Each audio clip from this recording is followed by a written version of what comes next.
அனைவருக்கும் வணக்கம். Welcome to peoples heroes academy. நமக்கு குரூப் 4 2025க்கான ரிசல்ட் அப்படின்றது அக்டோபர் மாதம் ரிலீஸ் பண்ணியிருந்தாங்க இல்லையா? ஸோ இந்த ரிசல்ட்ஸில் உங்களுடைய சேஃப் ரேங்க் என்ன, அதாவது என்ன ரேங்க்குள்ளே இருந்தீங்க அப்படின்னா உங்களுக்கு 100% ஜாப் அப்படின்றது கன்ஃபார்ம் கிடைக்கும் அப்படின்றத பற்றி தான் இந்த பதிவில் நம்ம பார்க்க போகிறோம். அதுக்கு முன்னாடி நம்ம சேனலை யாராச்சும் சப்ஸ்கிரைப் பண்ணல அப்படின்னா சப்ஸ்கிரைப் பண்ணிட்டு கிளாஸை கண்டினியூ பண்ணுங்கள், ஓகேங்களா? இப்போ இந்த வீடியோக்குள்ளே போகிறதுக்கு முன்னாடி இன்னொரு சின்ன விஷயம் சொல்லிட்டு ஸ்டார்ட் பண்ணுறேன். இப்போ டைப்பிஸ்ட்டு ஸ்பெஷல் கேட்டகரிஸ் இவங்களுக்கு நம்மளால் தனியாக கண்டுபிடிச்சி கன்ஃபார்ம் அப்படின்றது சொல்ல முடியாது. ஜேஏக்கு நம்மளால் 100% ஆணித்தரமாக சொல்கிற மாதிரி அவங்களுக்கு சொல்ல முடியாது. அப்படின்றதுக்கான ரீசன் என்ன அப்படின்றத நான் இங்கே சொல்கிறேன். டைப்பிஸ்ட் அப்போ ஜூனியர் ரெசிடென்ட்டில் ஒருத்தர் இருக்கார், அவர் போகிறாரு, அவர் ரேங்க் வந்து ஒரு 1000 ரேங்க் இருக்குது அப்படின்னா அவர் சொந்த மாவட்டத்தில் எடுக்கலாம் அப்படின்னு சொல்லி ஆசைப்பட்டிருப்பார். ரெவன்யூ டிபார்ட்மெண்ட்டோ ஒரு ரூரல் டெவலப்மெண்ட் டிபார்ட்மெண்ட்டோ ஜூனியர் ரெசிடென்ட்டில் அவருக்கு அந்த சொந்த மாவட்டத்தில் கிடைக்காது.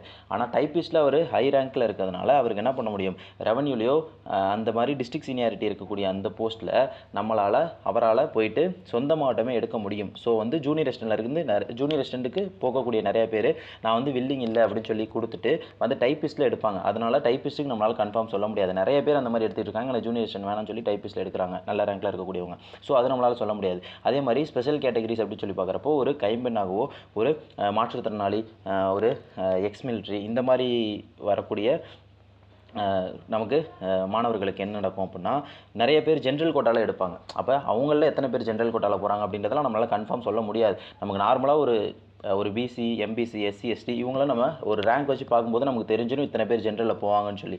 ஆனால் அங்கே நம்மளால் என்ன பண்ண முடியாது, சொல்ல முடியாது இத்தனை பேர் ஜென்ரலில் போவாங்க அப்படின்றது.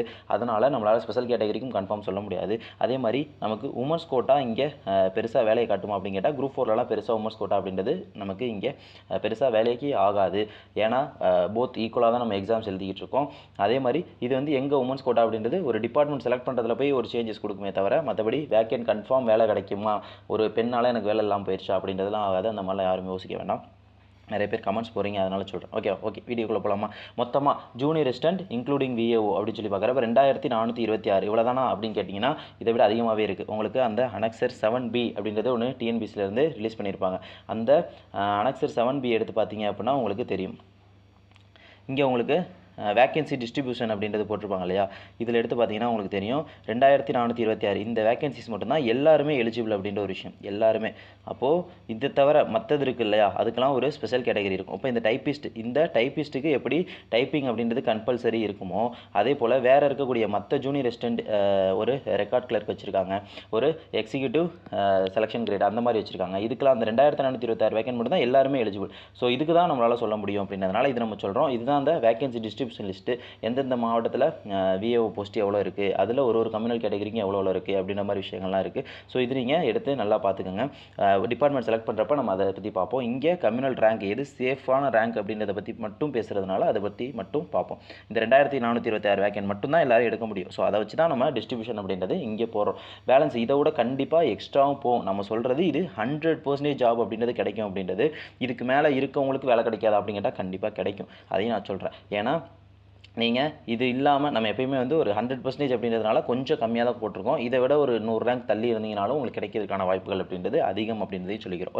ஓகே ஃபஸ்ட்டு பார்த்தீங்க அப்படின்னா 2426 வேக்கன்ட்டில் ஃபஸ்ட்டு 31% ஜென்ரலுக்கு ரிசர்வேஷன் அப்படின்றது, ஜென்ரல் பர்சன்டேஜ் அப்படின்றது எல்லாருமே எடுக்கலாம் அப்படின்றது 31%. அப்போ 752 சீட் அப்படின்றது கொடுத்துருக்காங்க.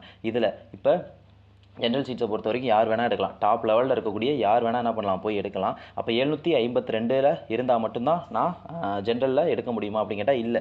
இப்போ ஒரு ஓசி கேட்டகரி வந்து ஜென்ரலில் மட்டும்தான் எடுக்க முடியும். மற்ற கேட்டகரிஸ் எல்லாமே நமக்கு என்ன பண்ணலாம், எந்தில் அவங்கவுங்க கேட்டகரிஸில் எடுக்கலாம். ஆனால் ஓசி நமக்கு ஜென்ரலில் மட்டும்தான் எடுக்க முடியும். அப்படின்றப்ப அவங்க 752க்குள்ளே இருந்தால் மட்டும்தான் எடுக்க முடியுமான்னு கேட்டால் அப்படி கிடையாது.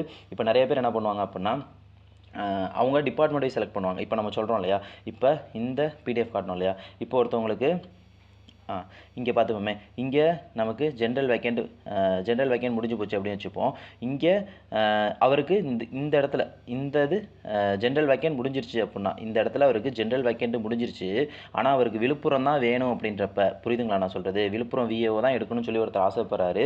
அவருக்கு இந்த விழுப்புரம் விஏஓவில் ஜென்ரல் வேக்கன்ட் முடிஞ்சிருச்சு அப்படின்னா அவங்க என்ன பண்ணுவாங்க, அவங்க எடுக்கக்கூடிய சீட்டு, இப்போ அவர் ஒரு பிசி கேட்டரை சேர்ந்தவராக இருந்தார் அப்படின்னா அவர் பிசியில் இங்கே எடுத்துருவார்.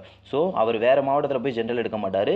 ஜென்ரல் வேறு இடத்துல அவைலபிலிட்டி இருக்கும்போதே அவர் என்ன பண்ணிடுவார், பிசி கேட்டகரியில் இருக்கக்கூடிய சீட்டை எடுத்துருவார். அப்படின்றதுனால இது வந்து ஜென்ரல் கேட்டகரிக்கும் ரொம்ப டிபார்ட்மெண்ட் செலக்ட் பண்ணுறதுல வந்து கொஞ்சம் ரேங்க் கொஞ்சம் பின்னாடி போக போக கொஞ்சம் ஓகேவான டிபார்ட்மெண்ட்ஸாக கிடைக்குமே தவிர மற்றபடி இருக்கிறது எல்லாமே ஜென்ரலுக்கும் நிறைய ரேங்க் வரைக்குமே கிட்டத்தட்ட ஒரு 1100ன்றது நம்ம குத்துமதிப்பாக போட்டிருக்கோம். இதை விட தாண்டி ஒரு 1500 வரைக்கும் இருந்தாலுமே ஜென்ரல் சீட்ஸ் கிடைக்கிறதுக்கான வாய்ப்புகள் இருக்குது. கடைசி நாளுக்கு முதல் நாள் வரைக்கும் போய் ஜென்ரல் சீட்ஸ்லாம் எடுப்பாங்க. ரொம்ப யாருமே எடுக்காத ஒரு சில டிபார்ட்மெண்ட்ஸ்லாம் இருக்கும். இப்போ அந்த லாஸ்ட் டைம் பார்த்தீங்க அப்படின்னா அந்த சேல்ஸ்மேன் அப்படின்றது போட்டிருந்தாங்க. அதெல்லாம் வந்து ஜென்ரல் சீட்ஸ் தான் கடைசியில் தான் ஃபில் ஆச்சு. ஸோ அந்த மாதிரிலாம் இருக்கிறதுனால ஒரு 1500 வரைக்கும் ஒரு ஓசியாக இருந்தீங்க அப்படின்னா ஒரு 1100 அப்படின்றது நம்ம போட்டிருக்கோம். இதை விட தாண்டி இருந்தீங்கனாலும் உங்களுக்கு கிடைப்பதற்கான வாய்ப்புகள் அப்படின்றது அதிகம். தென் நீங்கள் பிசியாக இருந்தீங்க அப்படின்னா 26.5 ரிசர்வேஷனில் 643 சீட்டு கொடுத்துருக்காங்க. ஜென்ரலில் பிசியில் நல்லா எடுத்து பார்த்தீங்க அப்படின்னா ரேங்க் எடுத்து பார்த்தீங்கன்னா பாதிக்கு பாதி 50% என்ன இருப்பாங்கன்னா பிசி தான் இருப்பாங்க. ஸோ ஒரு இந்த 782 பேரில் 375 பேர் கண்டிப்பாக என்ன பண்ணிடுவாங்கன்னா ஜென்ரல்லேருந்து ஜென்ரல் சீட்ஸ் போய் எடுப்பாங்க. ஸோ இப்படி பார்க்கும்போது ஒரு 1000 ரேங்க் வரைக்கும் இருந்தீங்க அப்படின்னா நீங்கள் கண்டிப்பாக சேஃபான இடத்துல இருக்கீங்க அப்படின்றத சொல்ல முடியும். அப்போ பிசியில் இருக்கீங்க அப்படின்னா ஒரு 1000 சீட் வரைக்கும் இருந்தீங்க அப்படின்னா நீங்கள் சேஃபான இடம் அப்படி சொல்ல முடியும். அதே மாதிரி பிசி முஸ்லீம் சொல்லி பார்க்குறப்ப 3.5% ரிசர்வேஷன். உங்களுடைய கம்யூனல் ரேங்க் இந்த ஜென்ரல் சீட் மட்டும்தான் ஓவரால் ரேங்க் பற்றி பேசணும். ஜென்ரல் சீட் மட்டும்தான் ஓவரால் 1500 இருந்தீங்க அப்படின்னா கிடைக்கும் அப்படின்ற ஒரு விஷயத்த சொன்னோம். மற்றது சொல்கிறோம் இல்லையா, இப்போ பிசி, எம்பிசி, பிசி முஸ்லீம், எஸ்சி, எஸ்டி இதையுமே வரக்கூடிய எல்லாமே கம்யூனல் ரேங்க். உங்களுடைய கம்யூனல் ரேங்க் பிசியில் 1000 இருந்துச்சு அப்படின்னா உங்களுக்கு வேலை கிடைப்பது உறுதி அப்படின்றத இங்கே தெரிவிச்சுக்கிறோம். அதே மாதிரி பிசி முஸ்லீமாக இருந்தீங்க அப்படின்னா 84 சீட்டு 10 பேர் போவாங்களான்னு கேட்டால் போகிறதுக்கான வாய்ப்புகள் கொஞ்சம் குறைவு தான், இருந்தாலும் நம்ம போட்டிருக்கோம். அதே மாதிரி உங்களுக்கு பிசி முஸ்லீம் பொறுத்த வரைக்கும் 90 பேர் இருந்தீங்க அப்படின்னா 90 ரேங்க் உள்ள உங்களுடைய பிசி முஸ்லீம் ரேங்க் 90 இருந்துச்சு அப்படின்னா உங்களுக்கு கன்ஃபார்ம். எம்பிசியாக இருந்தீங்க அப்படின்னா 485 சீட்டு, ஒரு 250 பேர் ஜென்ரலில் கண்டிப்பாக ஜென்ரல் சீட்டு எடுத்துருவாங்க முன்னாடியே. So balance 735. இந்த எம்பிசி பொறுத்த வரைக்கும் ஒரு 33% என்ன பண்ணுவாங்கன்னா எப்பயுமே எம்பிசி அப்படின்றது இருப்பாங்க. 50% பிசி அப்படின்றதும் எம்பிசி 33% அப்படின்றது எப்பயுமே இருக்கக்கூடிய விஷயம் தான். எம்பிசியில் ஒரு 750 ரேங்க் வரைக்கும் இருந்தீங்கனாலே உங்களுக்கு கிடைப்பதற்கான வாய்ப்புகள் அப்படின்றது அதிகம் அப்படின்ற ஒரு விஷயத்தை நம்ம சொல்லிக்கிறோம். 700 ரேங்க்லாம் இருந்தீங்கன்னா கன்ஃபார்ம் உங்களுக்கு கிடைக்கும். எம்பிசி கம்யூனல் ரேங்க் உங்களுடைய 700 உங்களுக்கு கன்ஃபார்ம் வேலை அப்படின்றது நிச்சயம். அது நீங்கள் என்ன போஸ்ட் எடுக்க போகிறீங்க, என்ன டிபார்ட்மெண்ட் எடுக்க போகிறீங்க அப்படின்றது நீங்கள் எத்தனை நாள் கவுன்சிலிங் போகிறீங்க அப்படின்றத பொறுத்து தான் மாறுபடும். அடுத்து எஸ்சி அப்படின்றது பார்த்தீங்கன்னா 50% ரிசர்வேஷன், 15% 365 மொத்த சீட்டு, அதில் 60 பேர் ஜென்ரலில் போனாலும் 420 பேர். அப்போ கம்யூனல் ரேங்க் உங்களுடைய கம்யூனல் ரேங்க்கு நீங்கள் ஷெட்யூல் கம்யூனிட்டியாக இருந்தீங்க அப்படின்னா 420 வரைக்கும் இருந்தீங்க அப்படின்னா கன்ஃபார்ம் சேஃப் அப்படின்ற ஒரு விஷயம் சொல்லிக்கிறேன். அதே போல் எஸ்சிஏ அப்படின்னு சொல்லி பார்த்தீங்கன்னா உங்களுக்கு 72 சீட்ஸ் கொடுத்துருக்காங்க. ஒரு 70 இருந்தீங்க அப்படின்னா உங்களுக்கு கன்ஃபார்ம் ஜாப் அப்படின்றது கிடைச்சிடும் அப்படின்ற விஷயம். அதே போல் எஸ்டிக்கு 1% ரிசர்வேஷன், 25 சீட்டு 2 பேர் போனாலும் உங்களுக்கு ஒரு 25-27 வரைக்கும் இருந்தீங்கனாலுமே உங்களுக்கு என்ன தான் நமக்கு எஸ்டி அப்படின்றது ஜென்ரல் சீட்ஸுக்கு ரொம்ப கம்மியாக தான் போகுது அப்படின்றதுனால நம்ம சொல்லியிருக்கோம். அப்போ ஒரு 27 ரேங்க்குள்ளே இருந்தீங்க அப்படின்னா உங்களுடைய communal rank, ST communal rank ஒரு 27 இருந்துச்சு அப்படின்னா உங்களுக்கு ஜாப் அப்படின்றது கன்ஃபார்ம். அப்போ இதுதான் உங்களுடைய இதை அப்படியே ஒரு ஸ்க்ரீன்ஷாட் போட்டு வச்சுக்கோங்க. நீங்கள் என்ன ரேங்க்குள்ளே இருக்கீங்க அப்படின்றது பாருங்கள்.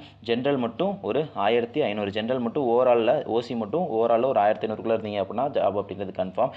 அதர் கேட்டகரிஸ் எல்லாமே ஒரு கம்யூனல் ரேங்க் உங்களுடைய கம்யூனல் ரேங்க்கு இதுக்குள்ளே இருந்துச்சு அப்படின்னா உங்களுக்கு ஜாப் அப்படின்றது கன்ஃபார்ம். என்ன டிபார்ட்மெண்ட் கிடைக்கும் அப்படின்றதெல்லாம் நம்ம இப்போ பேச முடியாது, அதை நம்ம வரக்கூடிய வகுப்புகளில் பார்ப்போம். இப்போ உங்களுக்கு ஒரு வேலை அப்படின்றது நிச்சயமா அப்படின்னு கேட்டிங்கன்னா இந்த கம்யூனல் ரேங்க்குள்ளே இருந்தீங்க அப்படின்னா உங்களுக்கு வேலை அப்படின்றது கண்டிப்பாக கிடைத்துவிடும் அப்படின்றத நம்ம இங்கே சொல்லிப்போம். இதே போல் நம்ம வரக்கூடிய வகுப்புகளில் நமக்கு எக்ஸாம் கவுன்சிலிங் அட்டன் பண்ணுறது என்ன ப்ராசஸ் நெக்ஸ்ட் நடக்க போகுது, நீங்கள் டிபார்ட்மெண்ட் எப்படி சூஸ் பண்ணணும், இந்த மாதிரி நிறைய விஷயங்கள் நம்ம செலக்ட் பண்ணப்போ நமக்கு தேவையான விஷயங்கள் எடுத்து வச்சிருந்தது எல்லாமே உங்கள் கூட பகிர்றதுக்காக நம்ம தயாராக இருக்கோம். ஸோ நம்ம சேனலை சப்ஸ்கிரைப் பண்ணிக்கோங்க. நம்ம இதே போல் இன்னொரு வகுப்பில் சந்திப்போம். நன்றி, வணக்கம்.